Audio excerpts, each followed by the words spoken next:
ये न हो इसकी व्यवस्था उन्होंने की।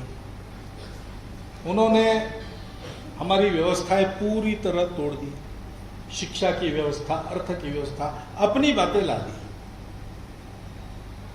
हमारी भाषाओं के मूल को हमसे छीन लिया, काट दिया और अपनी परिभाषा वहां स्थापित की। हमारी प्रमाण मीमांसा को उन्होंने दकियानुसी कहा, अंधश्रद्धा कहा और अपनी जो सदोष अधूरी प्रमाण मीमांसा थी वो यहां पर लागू की। आज हम सोच ही नहीं सकते अपनी भाषा, आज हम सोच ही नहीं सकते अपने तर्कों के आधार पर। ये हमारे विद्वानों की भी स्थिति बनती है। क्यों बनती है? क्योंकि जो मूल आधार है ज्ञान के अनुसंधान करने के, उसी को उन्होंने काट दिया। वो उसमें एक बहुत बड़ा काल ज्ञान है। जैसे जीवन या सृष्टि शुरू होती है काल से, पहली उत्पत्ति काल की है। काल नहीं है तो बाकी आप कल्पना भी नहीं कर सकते ना। दिन रात नहीं है, समय नहीं है, ऐसे हम कल्पना ही नहीं कर सकते। ऐसी अवस्था आ गई तो सृष्टि रहेगी नहीं, लय हो जाएगा। वो जो गति प्राप्त हुई पहले स्पंदन से, उसके कारण काल बना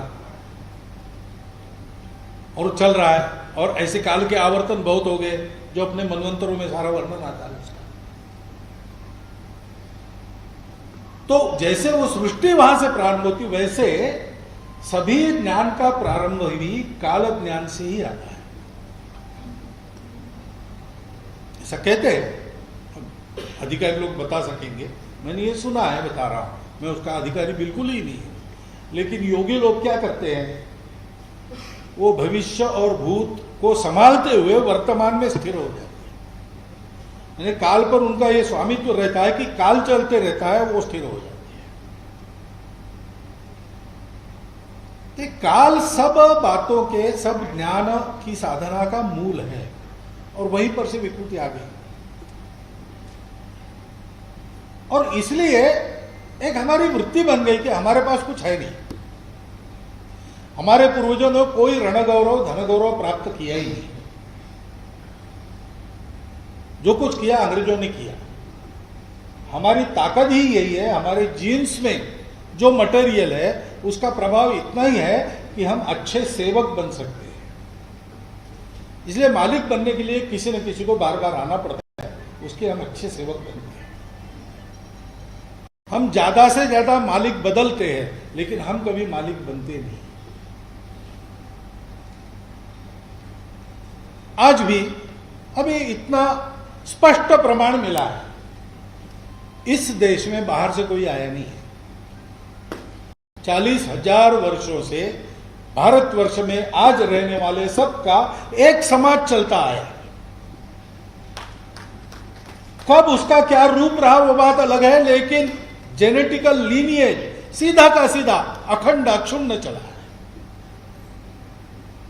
हम सब यहां के हैं, इतना स्पष्ट प्रमाण मिला है। फिर भी दिमाग से बात गई नहीं किसी की। इसके आधार पर, इस असत्य के आधार पर प्रचार चलता है, क्योंकि वो बात ही जड़ से कट गई है हमारे बुद्धि में, जिसके कारण हमको ये सारा मालूम होता था। और इसलिए विदेशी प्रभाव का ये पर्दा अपने बुद्धि पर से, आंखों पर से पूर्णतः दूर करके सोचना पड़ेगा। भारत को भारत की नजर से ही समझना पड़ेगा।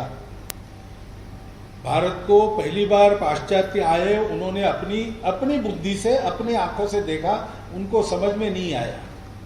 इतनी भाषाओं का, इतने पंथ संप्रदायों का, इतने खान पान रीति रिवाजों का, इतने भिन्न भिन्न रंग रूप के लोगों का एक देश, एक राष्ट्र, इतने राजा होने के बाद कैसे हो सकता है? ये बात उनके समझ में नहीं आई। हमारे समझ में आने में कोई बाधा नहीं थी। आज भी हमारे समझ में आने में कोई बाधा नहीं आ सकती अगर हम अपने उस मूल से सुपरिचित हैं। नहीं तो हम समझ ही नहीं सकते, नहीं तो हम समझ ही नहीं सकते।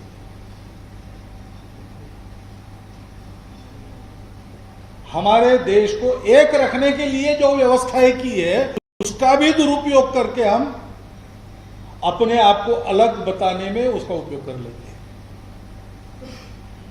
ये जो बुद्धि भ्रम हुआ है, ये जो दृष्टि दोष आ गया है, उस दृष्टि दोष से पूर्ण मुक्त होना पड़ेगा।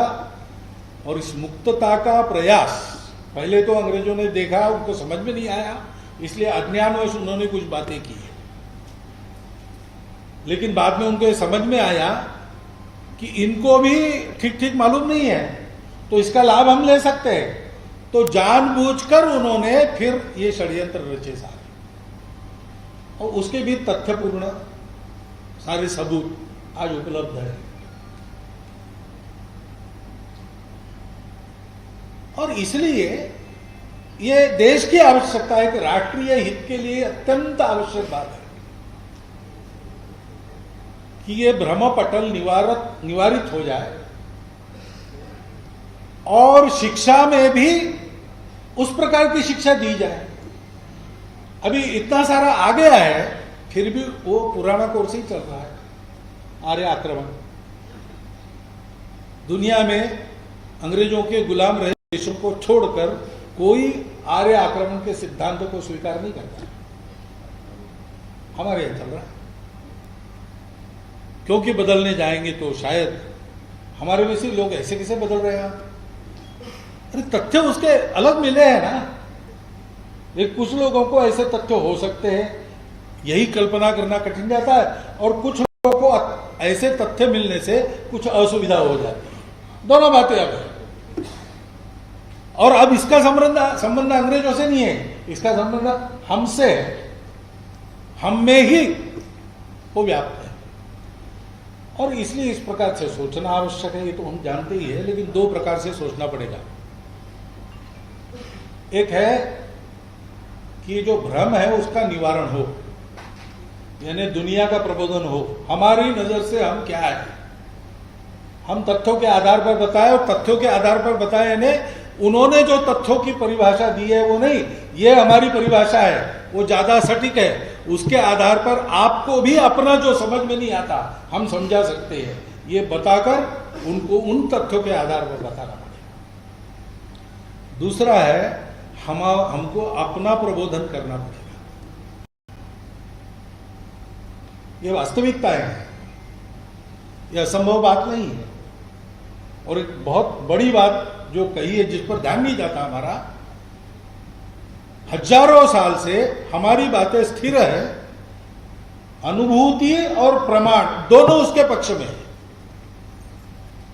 खेती का तरीका जो हमारा तरीका है वो आज पोस्ट मॉडर्न तरीका बनकर वापस आ रहा है उधर से, इसलिए हम उसके गुणगान कर रहे हैं। लेकिन हमको सोचना चाहिए कि जैविक खेती, मिट्टी में जो कृमि वगैरह पाए जाते हैं उनके उपयोग, वनस्पतियों के सूखे पत्तों का उपयोग, आदि आदि बातें कितने वर्षों से हमारे यहां पर है। हमारी कोई लेबोरेटरीज नहीं थी, यूनिवर्सिटीज नहीं थी, हमारा किसान ही हमारा शास्त्रज्ञ था, और उसका खेत हमारी लेबोरेटरी थी। 8-9 हजार धान की प्रजातियां हमारे पास थी जो दुनिया चुरा कर ले गई। 3-3.5 हजार अभी भगवान की कृपा से साफ हो गए। आज भी हमारा किसान अगर पर्याप्त उद्यम करे तो, परसों मैं गया था बिहार में, 12 एकड़ का खेत, परिवार ने तय किया खेती पर जिएंगे। लड़का लड़की उच्च शिक्षित है, लड़का और बहू वापस आ गए नौकरी छोड़ छाड़ कर खेती में लग गए, और अपने अनुभव के आधार पर कर रहे हैं। और तकनीकी भी आधुनिक तकनीकी का उपयोग करता है, तो उसका भारतीय रूप, जैसे वो एक मछली पालन का तालाब बनाया उन्होंने खेत में, उसको एरिएट करना पड़ता है, उसके मशीन होते हैं, वो महंगे होते हैं। तो उन्होंने अपना एक पाइप लगा दिया, पंप से उसमें पानी जाता है, उसमें छेद कर दिए, फव्वारे जाते हैं, ऊंचे जाकर फिर से तालाब में गिरते हैं, वो पानी एरिएट हो जाता है। उन्होंने कहा ये हमारा देशी एरिएट है। ये प्रतिभा हमारे पास है, ये पूर्वजों का ज्ञान भी हमारे पास है। ऐसी कई बातें हैं सब क्षेत्रों में।